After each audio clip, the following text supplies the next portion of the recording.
lucky enough to have studied for an MBA, you will be familiar with the business plan that you write as part of the course. My next guest took that business plan and said, okay, I'm going to take it quite seriously, and then turned it into a business. Well, I suspect that was the point all along. This is the MoneyMakers. I'm Bruce Whitfield, and I'm chatting to former banker until he found his soul into business plan, practical appliance, Africa's first car-sharing service, Ntando Kubheka, co-founder and owner of Locomute. Now, I've seen your cars around.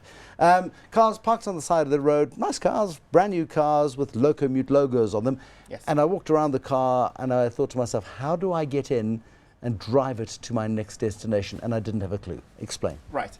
So Bruce, our cars are everywhere right now. The 200 and? We have 264 vehicles now. Primarily Joburg and Cape Town? Joburg, Cape Town and Durban. Okay. You become a member, right? And once you've become a member, we send you the logins, you download the app, and it is the app that provides you that mobility that you were looking for. So once you have the app, you can literally open any vehicle, you can locate any vehicle, open it, get into it, and drive it off normally. Now, how do you know that I have access? So the app, I will go to my app. Yes. It will know which car I'm standing next to. Yes. It will know which car you're standing next to. It will know who you are. And once you are inside the vehicle, we ask you to put in your PIN, which is a personal PIN, and that's the PIN that gives us that assurance that it is Bruce, and then you can drive off. And it's keyless, I assume? There is a key. There is a key, and the key lives inside the vehicle. Okay, that's scary. But the unlocking then is done via an app. Via an app. Yes. Now I decide. I'm say, for example, I want to go to Centurion for a meeting. Right. But halfway to Centurion, I decide. I hear Harare is lovely at this time of year. Right. What stops me from going for a long drive? Well, we have technology, right? We're a technology business rather than a rental or a car rental business. So I've told you I want to go from the studio to Centurion, to Momentum's offices in Centurion, for argument's sake. You don't really have to tell us, right? Oh, okay. So you can do whatever you want to do with the vehicle. You can hold it for the whole day, for 2 days, for 3 days. It doesn't really matter to us, as long as you are within the geofenced area. So we have geofenced the area where vehicles can be, and once you start to drive off that area, we would either call Bruce, because we know it is Bruce in the vehicle, and say, Bruce, please come back, or are you going somewhere? You're going to come back, and you say to us, no, I'm just going to Harare and I'm going to be back. And then we'll let you go, because you are Bruce and a member of Locomute that we know. So you verified my credentials. We know exactly who you are. The second time I do it, you might not let me go. But if I've left the car behind, the geolocation. So typically out of Joburg, I'm assuming it's maybe the borders of Gauteng, perhaps. Yes. So it was initially the car sharing business was initially meant for just Johannesburg, and I think over the period that we've been running our business, we figured out that our customers enjoy taking a car on a weekend to Durban and to the Drakensberg and to Rustenburg and so forth. So we've opened up and started a new product called Locomute Round, which allows customers to take those vehicles out of the network for as long as they want. We've also launched a new product called Locomute Go, which allows people to rent vehicles on a long-term basis. So you're basically sharing a vehicle or taking a vehicle on a long-term, 6 months, 24 months, 36 months. It doesn't really matter. It's up to your customer. Okay, so now I've got the app. Yes. And I come out of the Gautrain station, just around the corner from here, just over there, and I decide that I want to get a Locomute vehicle. So I go onto the app, it tells me where the closest vehicle is. Yes. That closest vehicle may, however, be in Randburg. Yes, it could be. Okay, so I've got to get to the vehicle. You can get to the vehicle, or we can drop the car for you. So we run a system that we call in the sharing economy the jocking system. So you literally you tell us that, you know what, I'm here, I'm at my offices here at CNBC, and I want to get to Randburg, and I'm going to leave. I need a vehicle in 30 minutes, and I'll look for my closest jockey, and my jockey will drop off a car outside CNBC, and he'll find a way home or find a way to the next vehicle. And it's all about convenience for us and delivering a similar service to Bruce than anyone else. Now, who are you challenging here? Are you challenging Uber? Or are you challenging the vehicle hire companies? I would think that you are probably the biggest threat to the Europe cars and the budgets of the world. Right. So it's multifaceted. if you think about it. There's car rental companies like Avis and Europe Car and so forth. There's also Uber. There's also vehicle manufacturers, more interestingly, because with every car shared, 20 other people won't buy a vehicle, because there's absolutely no need to buy a vehicle if you've got access to a vehicle. And more people are favoring access versus ownership. So it is those players that you've mentioned, but more so motor manufacturers. And what we've seen in Europe and in the States is that more and more motor manufacturers are starting their own car sharing operations. Because you'd rather cannibalize your own business than lose revenues to operators like Locomute. Okay, so you've got the system. How do the economics of it work? Do you charge per hire, per kilometer, a combination of both? It's a combination of kilometers and time, right? It's 180 per minute on a Locomute vehicle. So you get stuck in a traffic jam. It gets expensive. Yeah, that's great. I mean, I love it. So it is 180 per minute and 30 rands per kilometer, but you only start paying on your 21st kilometer every hour. So the first 20 kilometers of every hour are free. Okay. So if you're doing a suburban commute, you're quick. You won't pay anything. You're doing it per minute. Yes. And if you're going from Joburg to Pretoria, you will start paying somewhere. By Midrand, you start paying per kilometer. Yes. And with the economics of that, does it then undercut the car hire companies who do a flat rate per day with, say, 200 Ks thrown in? How does it compare? Well, I think it does undercut the car hire companies, but more so Uber, right? So I think competitively, we're probably the cheapest in our space. Right?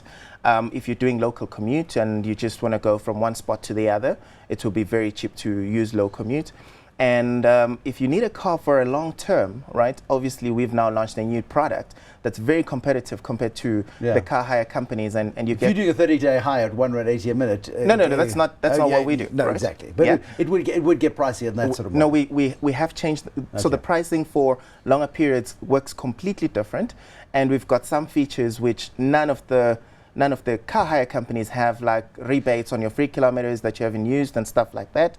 So it makes it really, really good. Where was the tech designed? Who did the tech? It's a combination of the hardware of our partners in Germany and software here with us. Partners in Germany are? Yes. We've got partners called Inverse. They gave us the hardware pieces that we have in the vehicles. Okay, and the cars? Have you got a special deal with manufacturers? Do you use just one manufacturer? How does that work? The cars, we don't really choose on cars, but we've got a very special manufacturer who loves us. Which one? And that's Fiat, the Fiat Group. They really love us. Well, they've found an outlet for 264 cars so far. But who is funding this thing? Because you've gone from 0 cars to 264 cars in what? 6 months. 6 months. Yes. That's potentially a big capital outlay. Yes. So it's funded very interestingly because... well, you're a banker. You guys understand this stuff. So it's funded very interestingly. Initially, it was just myself, Dumi, and Spusiso and Vui that funded this thing because obviously we were the partners in the business. And over time, Fiat got interested, right? And they bought a 30% stake in our business. Okay. So that's why they like you so much. And does that preclude you from bringing other brands in? If suddenly you decide from UberX and what's the other one? I don't know, never hire the more expensive Uber. Black. The Uber Black. So, but will you have a Locomute X and a Locomute Black, for example? We have SUVs as it is today. We've got the Jeep Grand Cherokees. We've got the Chrysler's 300Cs and so forth. So we've got the whole range and we cover a broad spectrum of vehicles. So we do cover a whole lot of needs and LSMs in our spectrum. So it is not so much of an issue. So the funding is personal money. Yes. Coming from the 4 partners who started up. Yes. Plus then they bought, Fiat has bought 30%. Yes. No other funding in the business? No bank is involved. We don't have debt in our business. Isn't that good? Because you understand how banks work, don't you? Yeah. It is super. How big is the market? You've got, I mean, from 0 to 264 vehicles in a very short period of time. Is this market big enough for 1,000, 2,000 in 5 years? We do hope that by the end of this year we will get to 700. We're going to open in new cities, PE being next before the end of March, and we are hoping that we can grow phenomenally over the next period, over the next 24 months, get to a point where we also open this thing up to person-to-person sharing, where we allow other partners to plug in their vehicles on our network, and we put in the technology and we manage it for them. And that's what is going to make this the scales tip, if you like, in our game. Elon Musk yesterday was saying that, fairly recently, I can't remember the exact date, but I was reading yesterday that he was saying that Apple has hired 1,000 engineers to work on driverless cars. Oh, yes. Now, suddenly, I love that. This plays so nicely into the theme of what you're doing. Exactly. Well, I can get into your car. I don't even need a driver's license. Exactly. And tell the car where to take me. Exactly. At some point in the future. Driverless cars obviously are the trend. They're coming in, and we expect them to hit our markets very soon.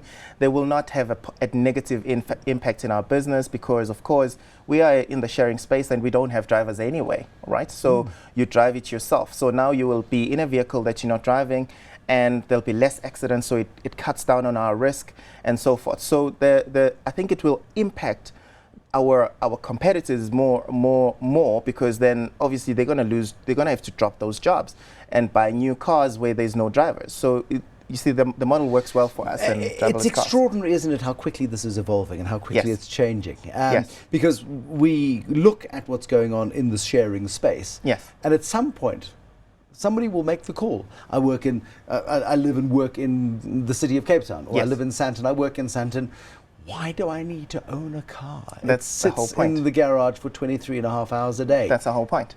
It's the economics of owning a car eventually don't make any sense anymore. It does not make sense even now. The challenges Already. that we have with our transport system, the amount of congestion that we go through every day makes no sense for us to own vehicles. And you never have to go to the traffic department and stand in a queue for the license disc. There's no again. license discs. You don't go to any fuel station. You don't go to any Careful, you're convincing me. Stop talking. Stop talking. I like my car. Ntando Kubheka is co-founder and co-owner of Locomute. You'll see their cars around. You can unlock it, but you've got to become a member first. So they need samples of DNA and credit card details and all of that sort of stuff first. But there'll be more Moneymakers tomorrow, more fascinating insights into great South African innovators and people who are changing the way you will live in the future, if not now already. Till next time, bye-bye.